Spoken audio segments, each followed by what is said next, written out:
লাকাদ কানা লাকুম ফি রাসূলিল্লাহি উসওয়াতুন হাসানা লিমান কানা ইয়ারজুল্লাহা ওয়াল ইয়াওমাল আখির ওয়া যাকারাল্লাহা কাসীরা।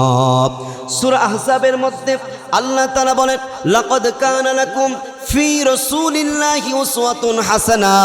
ও পৃথিবীর মানুষেরা, ওয়াল ইয়াউমিল আখির, তোমরা দুনিয়া এবং আখিরাতে যদি সফলতা যদি আনতে চাও, তোমরা দুনিয়াতে শান্তি আর পরকালে যদি মুক্তি পেতে চাও, তোমরা পরকালে যদি আল্লাহর জান্নাতে যদি যেতে চাও, পরকালে যদি তোমরা কিয়ামতের দিন পার যদি পেতে চাও, উসওয়াতুন হাসানা, আল্লাহর নবীজির এত সুন্দর আদর্শ ছিল, নবীজির আদর্শ তোমরা মানো। আমি আল্লাহ তোমাদের কাছে লাকাদ কানা লাকুম ফি রাসূলিল্লাহ, আমি আল্লাহ আমার রসুল পাঠিয়েছি, তার মধ্যে রয়েছে উত্তম আদর্শ, তার মধ্যে রয়েছে উত্তম আদর্শ। আল্লাহ তাআলা নবীজির ব্যাপারে অন্য আয়াতে বলেন, ওয়া ইন্নাকা লাআলা খুলুকিন আযীম, তিনি হচ্ছে মহান চরিত্রের অধিকারী। আজিম শব্দ ব্যবহার করা হয়েছে, যার চরিত্রের মাপকাঠি মাপা যাবে না।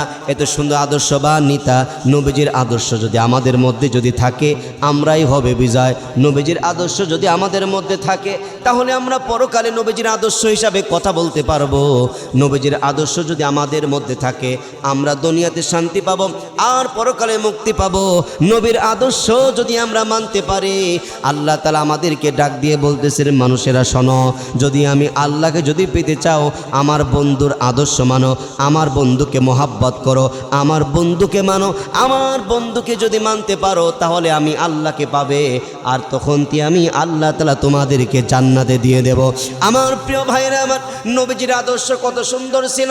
এক ইহুদির বেটা মসজিদের মধ্যে প্রস্রাব করতেছেন, আল্লাহ নবীজির সাহাবীরা নবীজির পিছনে আছেন। হযরতে ওমর রাদিয়াল্লাহু তাআলা আনহু নবীজিকে ডাক দিয়ে বলেন, ইয়া রাসূলুল্লাহ, পর্দা কত বড়। ওই যে ইহুদির বেটা মসজিদের মধ্যে প্রস্রাব করে, নবীজি ডাক দিয়ে বলেন, ওমর তুমি চুপ থাকো, ওই ব্যক্তিকে প্রস্রাব করতে দাও, প্রস্রাব করতে দাও। মাঝখানে যদি তুমি যদি ধমক দাও, ওই ব্যক্তির প্রস্রাব আটকে যাবে, কষ্ট পাবে, হয়তো রোগ হতে পারে। তাকে তুমি সুন্দরভাবে শান্তিভাবে প্রস্রাব করতে দাও।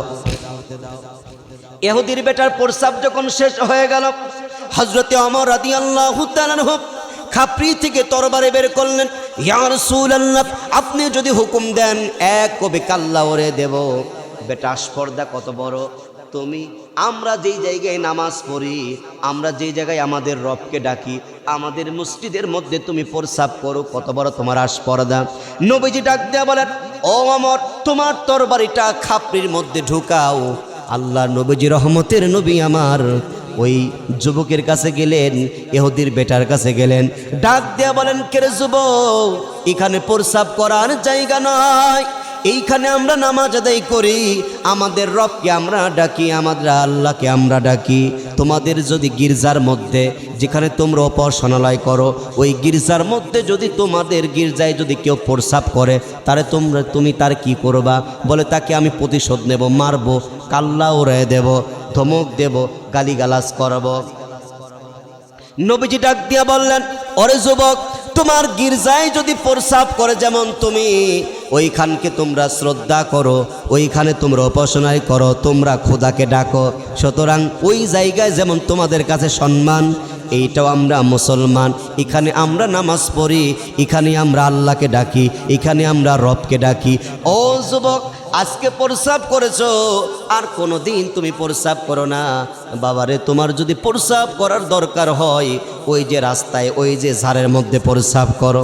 যুবক যখন মসজিদ থেকে বের হয়ে, এমন সময় মসজিদ থেকে বের হয়ে যেতে আবার উল্টা নবীজির পাশে আসলেন, ইয়া রাসূলুল্লাহ, ইয়া হাবিবাল্লাহ, আপনি আসলেই আল্লাহর নবী।